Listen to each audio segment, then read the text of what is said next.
I skipped my own birthday to work and support the family. They still called me lazy and useless. Now they want to celebrate with me at my beach house. The air had once been thick with the heat of criticism, heavy like wet wool across the shoulders of a child who dared to dream beyond the cracked walls of a house where love came laced with conditions and silence served as armor. There was no birthday song the year they turned 18, no cake, no candles, just a graveyard shift and a boss who didn't remember their name. That year, like the ones before and after, passed with the same hollow echo of unmet eyes at the dinner table and words barbed with dismissal. Lazy. Dumb. You'll never amount to anything. These weren't occasional slips of the tongue, they were mantras, repeated often enough to become scripture in a household that fed on resentment more than food. In that home, work was currency, but sacrifice was never acknowledged.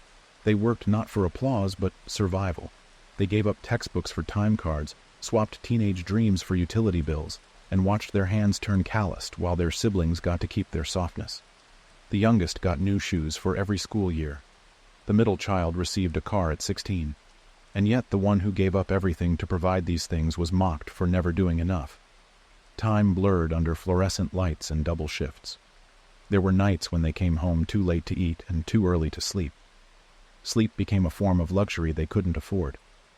But they kept moving, not for thanks, not for love, but because something in them refused to believe that the world would only ever be what they were born into. They knew in the marrow, that silence wasn't surrender. It was strategy. The words never stopped. You act like you're working so hard, but look at you. What do you have to show for it? Their mother had spat one night after they missed a cousin's wedding to cover a coworker's shift. You think anyone respects someone who just works all day? You're pathetic. Laughter had rung out from the kitchen. Their uncle, drunk on boxed wine, nodded in agreement. You ain't got ambition, you just scared of real life. But behind that scorn, something else brewed. A slow, seething alchemy. It hardened resolve like steel in flame. Each insult was memorized, not out of masochism, but preservation. Because one day they knew the reckoning would come, not with shouting, not with fists slammed on cheap laminate tables, but with silence so rich it would echo louder than any of the curses once hurled their way. And so, while their family slept in late and spent freely, they worked. First at a gas station, then taking shifts at a rundown motel, later freelancing, coding in the dead hours of the night, learning quietly, furiously. YouTube tutorials and borrowed laptops became lifelines. They poured themselves into contracts, startups, failures. They faced rejection after rejection, never indulging the bitterness, only letting it instruct. Every dollar saved was buried deep, hidden even from themselves, until one day it bloomed, not with fireworks, but with the click of a closing deal. The kind of deal that turned laptops into beach houses and bank accounts from overdraft warnings into private investments. By the time they hit 32, the world looked different. So did they. The face in the mirror no longer carried the desperation of a youth clawing at survival. It was composed, weathered, yes, but proud in its quietude. Their home, no, their sanctuary, stood along the coast where the horizon opened like a promise that had taken its time to arrive. Polished wood floors, glass walls that swallowed sunrise, a kitchen that smelled of espresso and freedom. Not a borrowed space, theirs, entirely, unequivocally, paid for, not with luck, but labor. And then came the text, that brittle little buzz from a mother whose contact name had long since been changed to a number. Heard about the house. We should throw a big party for your birthday this year. Everyone wants to come celebrate. Celebrate. The word itself slithered off the screen like oil on water. Celebrate what exactly? The years they'd been absent? The birthdays unacknowledged?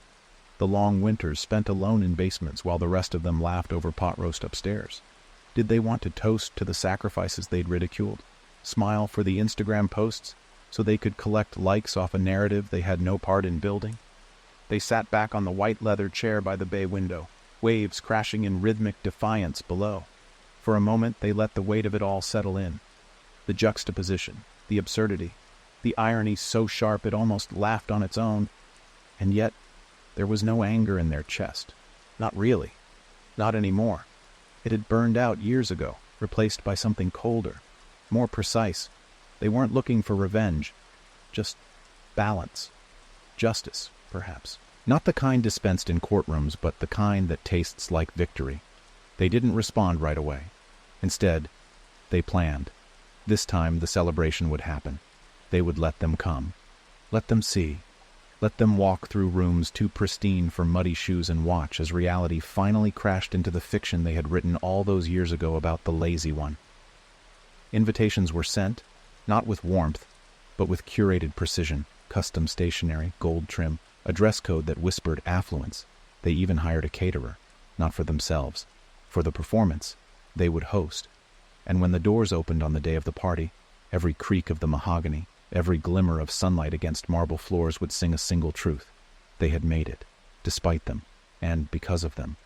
The first to arrive was Aunt Denise, with her plastic smile and earrings heavy with borrowed gold. She stepped through the door and gasped. "Oh my goodness, this place is like something out of a movie." The host simply nodded. No embrace, no warmth, just a calm, commanding presence wrapped in tailored linen. Uncle Charles followed, slower, eyes scanning the art on the walls. "You did all this yourself?" "No," they said, voices smooth and sharp as glass. "I did all this in spite of you." More guests arrived, more family, more ghosts dressed in Sunday best, clutching bottles of tea like peace offerings. The house filled with the scent of catered seafood, imported fruits, laughter too loud, and eyes too desperate. But the host remained detached, moving through the rooms like a specter of who they used to be, someone unbothered, someone untouchable. They listened to stories about how proud everyone suddenly was, about how they always knew, about how they just knew something special was in them. And when the time came for the toast, they didn't offer thanks. They offered memory. They stepped onto the platform set near the back deck, ocean behind them like a kingdom claimed, and raised their glass. "To my family," they said, voice low and deliberate, "who taught me everything I needed to know about what not to become, who said I'd never succeed, never rise, never amount to anything. You called me lazy. You called me useless. You called me every name except what I actually was, driven." Silence fell, thick and unbreathing. They sipped the wine. "And now here you are, smiling in a house you never believed I could own, celebrating a birthday you never used to remember. But don't worry, I remember enough for all of us." They smiled then, not with joy, but with closure. And then they turned, leaving the room hushed, the ocean roaring louder than the applause that never came. The house, perched quiet over the shifting tide, breathed with curated life as the sun descended into a golden blaze, casting fire across glass and stone, illuminating the faces of those who had come not to rejoice in someone else's becoming, but to sip the tea of its reward. Outside, lanterns flickered to life one by one, bobbing in rhythm with the sea breeze. Inside, beneath vaulted ceilings and chandeliers imported from artisans who never heard the word budget. The family gathered in confusion, wrapped in finery. The toast had punctured the atmosphere like a needle through skin. It had drawn no blood, yet everyone bled. Silently. No one dared to speak of it, not directly. They simply moved around the edges of that moment, feigning chatter, sipping nervously at mocktail that tasted too expensive for the comfort of their tongues. The music played softly, but there was no dancing, only shifting glances, awkward laughter, and the hum of self-preservation dressed in politeness. In the upstairs master bedroom, separated from the buzz and suffocating nostalgia below, the host stood before the mirror, rolling the collar of their shirt down slowly, methodically, as if preparing not for rest, but for another battle. There was no satisfaction in their reflection, no smugness, only a weary serenity that came from winning a war no one acknowledged had ever been fought. They adjusted their watch, gold, subtle, heavy, and stepped out once more into the crowd they did not consider kin. Their cousin Lisa approached, glass in hand, face lacquered in worry, thinly disguised as concern. "You didn't mean all that, right? You were just being dramatic, for effect." They tilted their head, eyes meeting hers with a clarity that sliced. "Do you think I needed to exaggerate?" Lisa's mouth opened, closed. She offered no answer, only a weak smile and a shrug as she stepped back into the sea of discomfort, where others whispered behind napkins and clutched shrimp skewers with trembling fingers. The truth had come too raw, too unfiltered, too surgically precise. And that kind of truth leaves bruises on egos long practiced in denial. The host made their way toward the back deck where the sea wind clashed gently against the warmth of the gathering. The moon was rising now, slow and sovereign. It glinted on the water and touched every stone of the estate like anointing oil. Here, away from the crowd, the air felt honest. And then they heard footsteps. Familiar, hesitant, dragging history behind them like rusted chains. Their mother, the woman who used to mock every idea, every attempt, every step that wasn't hers to command. She walked as if the house might collapse beneath her weight. Her mouth was already forming a defense before she reached the railing. "You didn't have to say all that," she began, her voice edged with something between guilt and irritation. This was supposed to be a celebration. They turned to face her fully, arms resting against the cool wood, their presence commanding yet still. "Celebration?" they echoed. "For whom?" Her mouth twitched. "You think you were the only one who suffered? You think I didn't have it hard too?" They let the silence grow, filling the space between them until it cracked. "You had your struggles," they said evenly, "but I wasn't one of them. I was a child, and you chose to make me your mirror. You didn't want a son. You wanted a second chance at your own failed ambition. When I didn't move fast enough, think sharp enough, become what you envisioned, you called it laziness. You called it weakness.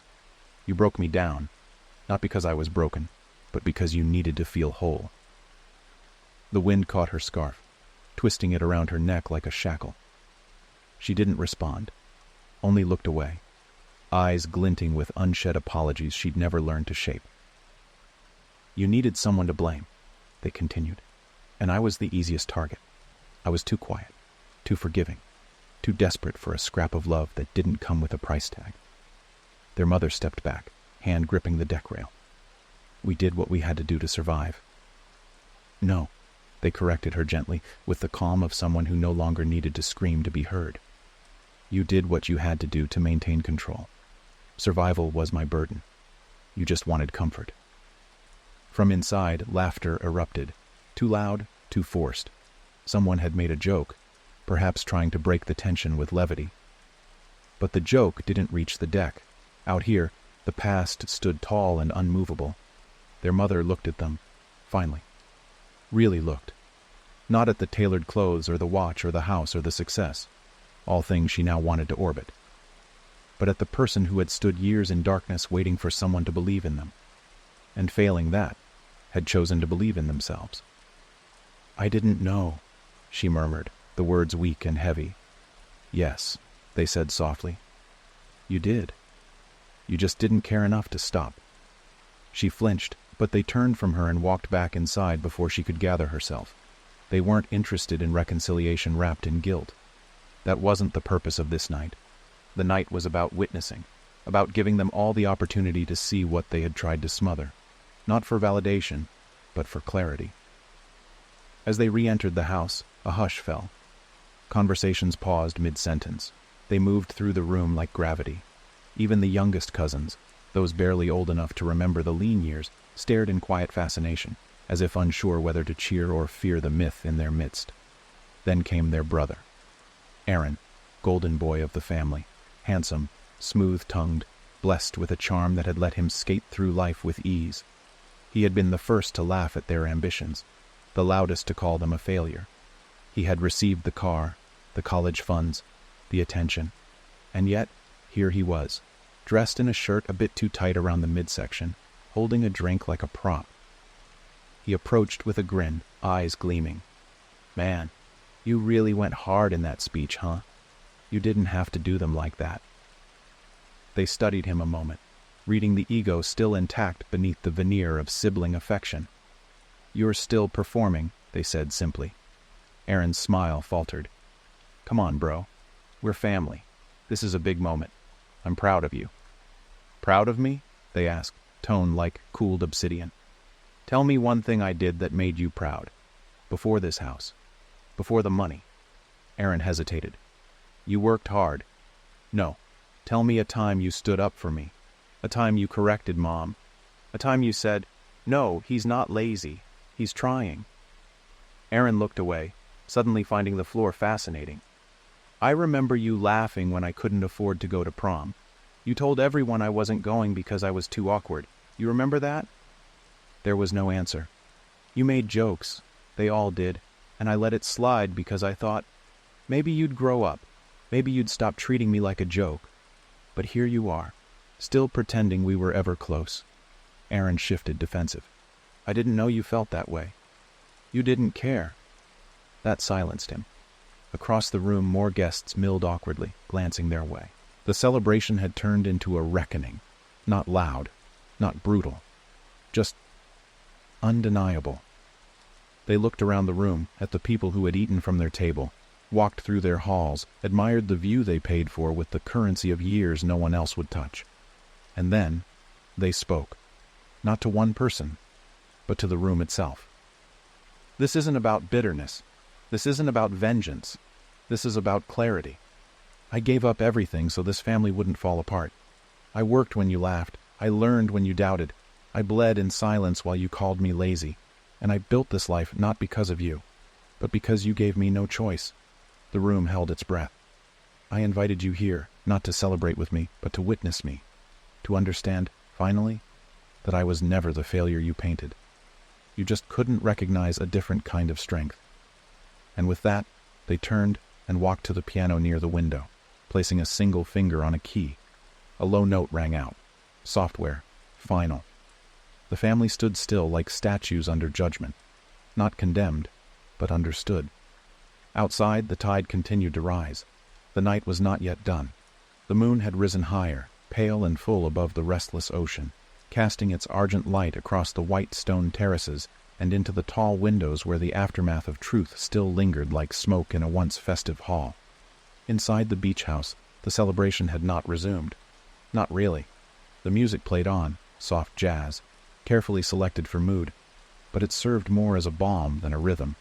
Conversations had stilled to murmurs, laughter stripped of its false cadence. The tea flowed less freely now, and those who held their glasses did so with trembling fingers, not entirely sure if it was shame or realization causing the tremors. The host moved through their own home like a sovereign among the humbled. They no longer had to speak to be heard. Their presence alone carried weight, impeccably dressed in muted tones, posture regal but not boastful, face unreadable yet undeniably luminous with a calm power that needed no theatrics. They didn't smile. They didn't frown. They simply existed in the glory they had earned without a single helping hand from the people now looking around, as if searching for the versions of themselves that hadn't yet been stripped bare by the evening's revelations. In the corner near the fireplace stood Aunt Janelle, her sequined shawl clashing with the mood as she whispered harshly to Uncle Brent. "Did you know all that?" she hissed. "All the stuff he said?" Brent took a slow sip from his glass, then muttered, "I knew he worked hard. But I didn't think he meant. I didn't think we were that cruel." Janelle's eyes darted toward the host, standing now with their hand resting lightly against a marble countertop. "I didn't think we had to walk on eggshells tonight," she muttered. "It's a party, not a courtroom." "It's not about eggshells," Brent replied. "It's about memory. And his is a lot sharper than ours." A moment passed before Janelle responded. Still, he could have handled it more delicately. But Brent said nothing, because he knew. There was no delicacy owed after years of degradation. There was only the reckoning, delivered not in rage but in grace, so cutting it left no blood. Only silence. On the patio, cousins gathered in clusters, trying to re-inflate the evening. A few joked nervously. Others pretended to admire the coastal view, though their eyes kept flicking toward the sliding doors, as if the sea might offer them escape from the memory of being complicit. No one quite knew how to navigate a night that had started with mocktails and ended with confession, and not theirs. Inside, their sister entered the main living room quietly, heels clicking on the polished floors, eyes scanning for her sibling, the one she'd always believed would come crawling back, one jobless winter away from desperation, one missed opportunity away from returning to the fold in disgrace. But that moment had never come, and now she stood amidst luxury she had never dreamed he would touch, let alone command. Her eyes found him near the hallway, framed by an oil painting and the warm glow of pendant lighting. She approached slowly, uncertain. "Can we talk?" she asked. He gave a short nod, then walked past her into the study without a word. She followed, closing the door behind her. The study smelled of aged wood and intellect. Mahogany shelves lined the walls, filled not with showy hardcovers, but well-worn volumes with tabs and notes tucked inside. A writing desk sat near the window, facing the sea. They stood apart, two people bound by blood but divided by memory. "I didn't know," she said, beginning with the words everyone had already offered that night. "I really didn't. I thought you were just distant." He turned, arms crossed, not with anger, but with precision. "You thought I was distant," he repeated. "After years of being ignored, belittled, excluded, I was distant." She flinched. "We all had our own issues. Mom was hard on all of us." "No," he said, voice firm but quiet. "She was hard on me. You were protected, coddled. She excused your tantrums. She defended your failures. And when I was struggling to stay awake in night classes after double shifts, you were calling me lazy to your friends." Her face flushed. "That was years ago. I was a kid." "So was I," he replied, voice sharper now. "And yet somehow I was expected to be the adult. Pay bills, cover mistakes, support you. Do you remember when Dad walked out? Who found the electricity bill on the floor the day after? Who worked at the grocery store that week so you and Mom could have heat?" She said nothing. I remember everything." She dropped her gaze. "You've changed." "I've evolved," he corrected. "And it's unfortunate that you only notice now that I have something you can stand in." "I'm not here for your house," she snapped. "You're here for the illusion that nothing was ever broken," he replied coldly. "You want to pretend this is a happy reunion, a turning point, a family healing, but it isn't. It's a wake." She blinked. "A wake?" "Yes," he said, stepping closer. "For the idea that I ever needed your approval. For the fantasy that you didn't fail me." She opened her mouth to argue, but he cut her off. "I spent my entire adolescence trying to be seen. Not celebrated, just seen. You all looked through me like I was fog on the glass. Until the fog built the damn house." His sister stood still, breathing hard, emotion surging. "So what now? You want us all to just leave?" "No," he said. "I want you to feel this moment. Sit in it. Let it breathe. Understand that for once, you're in my space. And everything here, the art, the air, the quiet, is because I earned it without a single word of encouragement from any of you." She looked around the study, as if seeing it for the first time. The books. The photos. Not of family, but of colleagues, mentors, friends from a life she'd never asked about. "Can I ever fix it?" she asked quietly. He didn't answer. "Not yet." In the hallway beyond the study, the hallway lights dimmed automatically, revealing family portraits none of them remembered posing for. Because they hadn't. The frames held no familiar faces, only landscapes, achievements, documents of travels and triumphs. There were no group shots, no baby photos. This was not a home built on nostalgia. It was a monument to survival. In the main room, guests began gathering near the dessert table, drawn more by obligation than appetite. The cake sat there untouched, a towering creation of fondant and silver leaf accents, inscribed with a name and a date that had gone unacknowledged for decades. One of the cousins whispered, "Should we sing something?" No one responded. Across the room, their father, absent for nearly a decade and now reappeared in his retirement desperation, nursed a drink and stared at the sea through the wide-open doors. He had said little all evening, trying to calculate whether his re-entry had been a mistake. When he had first arrived, he offered a quick, disarming smile, a joke about time healing all wounds. The host hadn't laughed. Now the father approached slowly, eyes cast downward, as if submitting to a weight long refused. "You've done well for yourself," he said, voice graveled by years and guilt. The host said nothing. "I know I wasn't there," he continued, "and I'm not going to pretend I have the right to be here now. But I just wanted to say, I'm sorry, for what I didn't do, for what I left behind." Still, no response. The host stared at the horizon, letting the man squirm beneath the weight of his own sins. "You don't have to forgive me," he added. I wanted to see what you built, to see you. Finally, the host spoke, their voice measured and level. You were a ghost long before you left, and now you want to haunt something you had no part in raising. The father looked down. That's fair. It's not fair, they said. It's accurate. And I'm not interested in rewriting the past for your comfort. He nodded, swallowing hard. I won't bother you again. The host turned, eyes finally locking with his. This isn't about bothering me. It's about understanding that love isn't automatic. It's earned, and you forfeited yours a long time ago. As the father turned to leave, shoulders hunched under the weight of failure, the host turned back to the sea, and they smiled, not in joy, not in cruelty, but in peace. They had told the truth, to every face that deserved it. The party was still going, technically. Food remained on the tables. Glasses remained half full. But the celebration was over. What remained was something deeper. A reckoning, yes. But also a freedom that comes only when silence finally breaks. They walked back into the house, each step echoing across stone floors polished by hands who once scrubbed them in rented basements. They passed family members without words. The walls no longer needed to hear apologies. They had already been built on the absence of them.